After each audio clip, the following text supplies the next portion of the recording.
Good morning વિદ્યાર્થી મિત્રો. Subject છે ઓસીએ ઇકોનોમિક્સ, સ્ટાન્ડર્ડ છે 11 ગુજરાતી મીડિયમ. ચેપ્ટર નંબર 1નું રિવિઝન જોઈએ આપણે. અર્થશાસ્ત્ર વિષય પ્રવેશ. એટલે આ જે ચેપ્ટર છે એમાં તમને અર્થશાસ્ત્રનો અર્થ સમજાયો છે અને કોણે કોણે અર્થશાસ્ત્રની વ્યાખ્યા આપી છે તેની સમજૂતી આપી છે. બરાબર. તો પહેલાં આપણે અર્થશાસ્ત્રનો અર્થ સમજીએ. અર્થશાસ્ત્ર એટલે કે માનવીના આર્થિક વર્તનનો અભ્યાસ કરતું શાસ્ત્ર. બરાબર. તો એનો શબ્દનો અર્થ શું થાય છે? અર્થશાસ્ત્ર એટલે શબ્દનો સાદો અર્થ છે અર્થનું શાસ્ત્ર. સંસ્કૃત શબ્દ અર્થ પરથી શબ્દ ઉતરી આવ્યો છે. સંસ્કૃતમાં અર્થ શબ્દ અનેક અર્થ છે, જેમાં એક છે ઉપદેશ્ય. અર્થ એટલે કે ઉપદેશ્ય, કશુંક મેળવવું, જે આધુનિક આર્થિક અર્થ સાથે વધારે સુસંગત છે. અંગ્રેજી શબ્દ ઇકોનોમિક્સ ગ્રીક શબ્દ ઓકેનોમિક્સ પરથી ઉતરી આવ્યો છે. બરાબર. પ્રાચીન ગ્રીસમાં ઘર વખરી સરસામાન જે વ્યક્તિ માલિકીનો હોય તેને ઓકિસ કહેતા અને આગળના સરસામાનનું વ્યવસ્થાપન કરવાની રીતને નોમન્સ કહેતા. બરાબર. એટલે આ બેને શબ્દને ભેગો કરીને શબ્દ બન્યો છે ઇકોનોમિક્સ. બરાબર. ઇકોનોમિક્સની વ્યાખ્યા ભારતીય ચિંતનમાં શું આપવામાં આવી છે એ જોઈએ. બરાબર. તો ધર્મ, અર્થ, કામ, મોક્ષ આ 4 પુરુષાર્થ છે જે માણસને કરવાના હોય છે. માનવીના આ 4 મુખ્ય ઉપદેશ જેમાંથી અર્થ માટે કરવામાં આવતી આર્થિક પ્રવૃત્તિને અર્થ સાથે લેવા દેવા છે. બરાબર. તમારે એટલું યાદ રાખવાનું કે અર્થશાસ્ત્રની અંદર માનવ વ્યક્તિની જે આર્થિક વર્તન કરે છે ને એની અભ્યાસ કરતું શાસ્ત્ર એટલે કે અર્થશાસ્ત્ર. બરાબર. 2500 વર્ષ પહેલા અર્થશાસ્ત્ર નામના પુસ્તકમાં કૌટિલ્યે જેમનું નામ બીજું ચાણક્ય છે તેમણે માનવીની આર્થિક પ્રવૃત્તિ માટે ચિંતન રજૂ કર્યું. આ સંદર્ભના કૌટિલ્યના મતે મનુષ્યની વૃત્તિ અર્થ છે, મનુષ્યના વસવાટવાળી ભૂમિ અર્થ છે. તેથી પૃથ્વીના લાલન પાલનના ઉપાય દર્શાવતું શાસ્ત્ર એટલે કે અર્થશાસ્ત્ર. અર્થ છે મનુષ્ય જે વૃત્તિ છે, જેની ઈચ્છા છે એ શું છે? અર્થ છે. મનુષ્ય જે ભૂમિ પર વસવાટ કરે છે તે અર્થ છે. અને આ જે પૃથ્વીના લાલન પાલન કરતું ઉપાયો દર્શાવતું શાસ્ત્ર એટલે કે અર્થશાસ્ત્ર. બરાબર.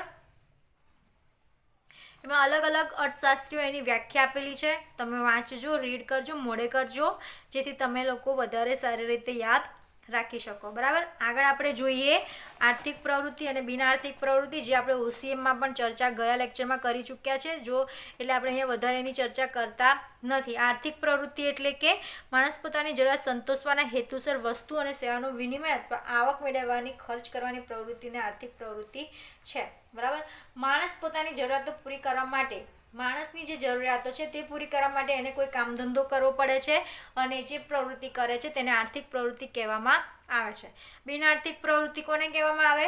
જે આપણે જોઈએ છે કે જેમાં ફક્ત ને ફક્ત સેવાનો અર્થ હોય, તેમાં કોઈ પણ જાતની આવક મેળવવાનો ઉદ્દેશ્ય હોતો નથી. તો એ બિનઆર્થિક પ્રવૃત્તિ છે.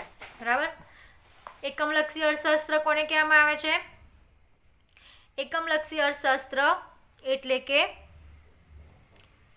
જે અર્થશાસ્ત્રની અંદર ફક્ત ને ફક્ત ધંધા કે એકમની ચર્ચા કરવામાં આવે અને એમનું જ લેખું જોખું જોવામાં આવે તો તેને એકમલક્ષી અર્થશાસ્ત્ર કહેવામાં આવે છે. અને સમગ્રલક્ષી અર્થશાસ્ત્ર એટલે કે આખા દેશની અર્થતંત્રની વાત કરવામાં આવે તો તે કયું છે? સમગ્રલક્ષી અર્થશાસ્ત્ર છે. જો અહીંયા આગળ એનું આપણે જોઈએ, અર્થશાસ્ત્રની માંગના અભ્યાસનું વિશ્લેષણ એકમ ગ્રાહક છે, પુરવઠાના અભ્યાસ પેઢી વિશ્લેષણ એકમ છે, વપરાશનું એકમને સેવા છે. બરાબર. આ જો વાંચો તો કન્ફ્યુઝ થશો. જો મારી રીતે તમને સમજાવું તો સમગ્ર એકમ અર્થશાસ્ત્ર કોને કહેવામાં આવે છે કે જ્યાં ઘડી ઉદ્યોગમાં કેટલા નાણાંની જરૂર પડશે, કેટલું ઉત્પાદન થયું, કેટલો વપરાશ થયો, બરાબર, એનું જે લેખો જોખો જોવામાં આવતો હોય તો એકમલક્ષી અર્થશાસ્ત્ર છે. અને સમગ્રલક્ષી અર્થશાસ્ત્ર કોને કહેવામાં આવે છે કે જેમાં દેશની રોજગારી કેટલી છે, રાષ્ટ્રીય આવક કેટલી છે, વસ્તી છે, એ સમગ્ર અર્થશાસ્ત્રીના ખ્યાલો છે. બરાબર. તો કોન્સેપ્ટ અહીંયા ક્લિયર થઈ ગયો તમને. અર્થશાસ્ત્રની માહિતી 3 રીતે રજૂ કરવામાં આવે છે: ભાષા દ્વારા, વર્ણનાત્મક રીતે, આંકડા દ્વારા અને આકૃતિ દ્વારા. બરાબર. ભાષા દ્વારા એટલે આપણે વર્ણન કરીએ છીએ કે ભારતમાં આજે બેરોજગારી, હમણાં બેરોજગારી 90% છે, 70% છે, 80% છે. એક આખા વર્ણન કરીને ફકરા ટાઈપ લખીએ તો તેને વર્ણનાત્મક કહેવાય.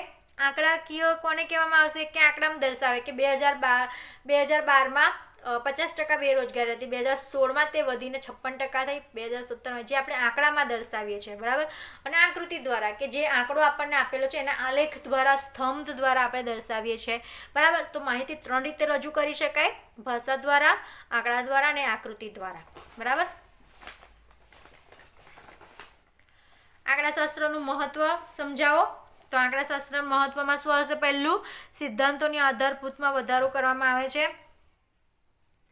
આંકડાકીય માહિતીનું મહત્વ. જે આંકડાકીય માહિતીમાં હોય છે એમાં સિદ્ધાંતને આધારભૂત હોય છે, કે પ્રોપર માહિતી આપણને મળે છે કે કેટલો વધારો થયો, કેટલો ઘટાડો થયો. દશા અને દિશાના વલણો જાણવા માટે જે આપણને આંકડાકીય માહિતી મળે છે, એ આંકડા દ્વારા દેશમાં કયા દિશાઓ અને કયા વલણો છે તે જાણી શકાય, બરાબર. દેશમાં રાષ્ટ્રીય આવકમાં ધીમે ધીમે ખેતીનો ફાળો ઘટતો જાય છે. તો આવા બધા અભ્યાસથી આપણને જાણવા મળે છે. તુલનાત્મક અભ્યાસ માટે, એટલે કે આપણે તુલના કરી શકીએ છીએ કે 2012માં બેરોજગારી કેટલી હતી અને 2015માં કેટલી થઈ. તો કે જે તુલના કરવી હોય ને તો આપણે આંકડાકીય માહિતી દ્વારા કરી શકીએ છીએ, બરાબર. આ બધું મેં તમને ડિટેલમાં સમજાવી ચૂકેલી છું. જો અહીંયા ઉદાહરણ પણ લખેલા છે કેટલાકમાં. સંક્ષિપ્ત રજૂઆત કરવા માટે, એટલે કે ડિટેલમાં રજૂઆત કરવા માટે પણ જરૂરી છે. ચલો આગળ જોઈએ. આંકડાકીય માહિતીની આકૃતિ આલેખના રજૂ કરતી વખતે ધ્યાનમાં રાખવાની બાબતો. તો કે જે આપણે નહીં પહેલાં વાત કરી ચૂક્યા કે 2015માં કેટલી ગરીબી હતી, કેટલી બેરોજગારી હતી, અથવા તો 2015માં કેટલી ગરીબી હતી, 2016માં કેટલી ગરીબી હતી, 2017માં કેટલી ગરીબી હતી, બરાબર. એ બધું જો આપણે આંકડાકીય બાબતો આલેખમાં દર્શાવીએ તો કઈ બાબતો ધ્યાનમાં રાખવી પડે, એ બાબતોનો ટોપિક હવે આપણે જોવાનો છે. ચલો પહેલું તો વિશ્વાસનીયનું પ્રાપ્તિ સ્થાન. આપણે જે માહિતી મેળવીએ છીએ એ કંઈથી મેળવીએ છીએ, સાચી છે, ખોટી છે, બરાબર. એ પહેલું જોવું જોઈએ, પછી જ આપણે આ લેખ પર વિશ્વાસ કરવો જોઈએ. ગવર્મેન્ટ દ્વારા જો કોઈ માહિતી આપવામાં આવે છે તો એ સાચી આપવામાં આવે છે. જુઓ અહીંયા આગળ તો રાષ્ટ્રીય સર્વે, પછી કોણ છે? વિશ્વ બેંકનો રિપોર્ટ. કેન્દ્ર સરકારની આંકડાકીય સંસ્થા દ્વારા જે માહિતી આપવામાં આવે છે તે વિશ્વસનીય માહિતી છે અને તેના દ્વારા આલેખ દોરવામાં આવે છે. સ્વતંત્ર ચલ અને પરતંત્ર ચલ, 2 કે તેથી વધુ ચલો વચ્ચે સંબંધ આલેખ કે આકૃતિ પર રજૂ થાય છે. યાદ રાખવું જોઈએ, સ્વતંત્ર ચલ આડી ધરી પર, એટલે કે એક્સ ધરી પર માપવામાં આવે છે. દેશ, વરસાદ, વર્ષ જે બધું સ્વતંત્ર ચલ છે, જ્યારે વસ્તી, આવક, ઉત્પાદન તે પરતંત્ર ચલ છે. 2 ચલો વચ્ચે કાર્યકારણનો સંબંધ છે. એક ચલ કારણ રૂપ હોય છે, દાખલા તરીકે વર્ષ સ્વતંત્ર ચલ છે, તે OX ધરી પર દર્શાવાય છે. સ્કેલ માપની પસંદગી. સ્કેલ માપની પસંદગી યોગ્ય હોવી જોઈએ, ધ્યાન રાખવું જોઈએ. 1 ઇંચ 5 વર્ષ નક્કી કરો, 5 વર્ષમાં વધારો થાય તો એ રીતે વધારો કરવો જોઈએ, બરાબર. એટલે કે જ્યારે આલેખ દોરીએ છે તો આ બધી બાબતોનું ધ્યાન રાખવાનું હોય છે.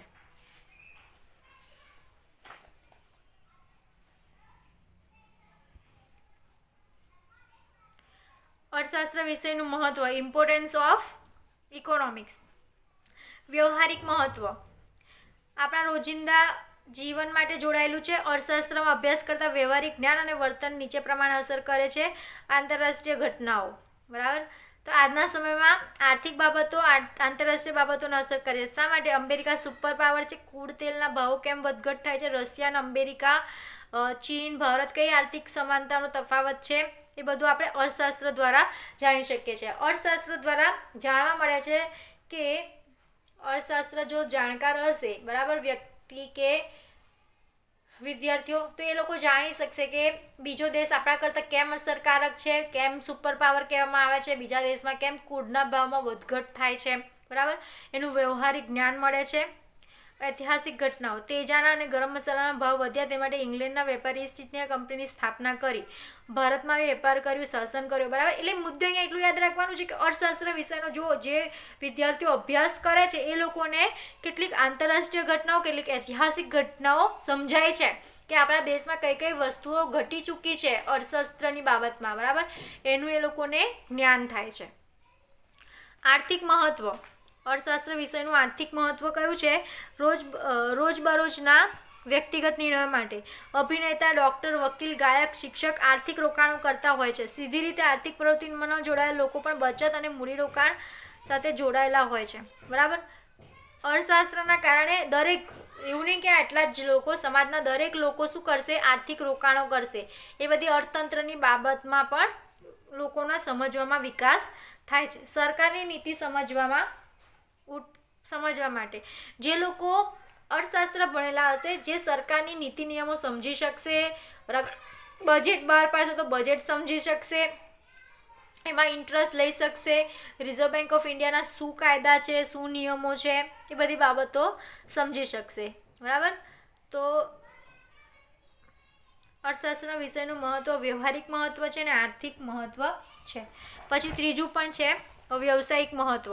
વ્યવસાયિક મહત્ત્વ એટલે કે આવક અને ખર્ચ, માંગ, પુરવઠા, આ બધી બાબતોનો તમામ વ્યવસાયો સાથે જોડાયેલી છે. અર્થશાસ્ત્રનો અભ્યાસ દરેક વ્યવસાયની આર્થિક ગણતરી મદદરૂપ થાય છે. વસ્તુ કે સેવા કિંમત નિર્ધારણ, સાધનો તથા કાચા માલના ખરીદ વેચાણ, શ્રમિકોની વેતન નક્કી કરવા માટે નક્કી છે, બરાબર. એટલે કે વિદ્યાર્થીઓને ખબર પડે છે કે બજારમાં માંગ શું છે, આવક શું છે, પુરવઠો કોને કહેવામાં આવે છે. તો કે જે વિદ્યાર્થીઓ અર્થશાસ્ત્રનો અભ્યાસ કરે છે તે લોકો આ બધી બાબતોથી પરિચિત થઈ જાય છે, બરાબર.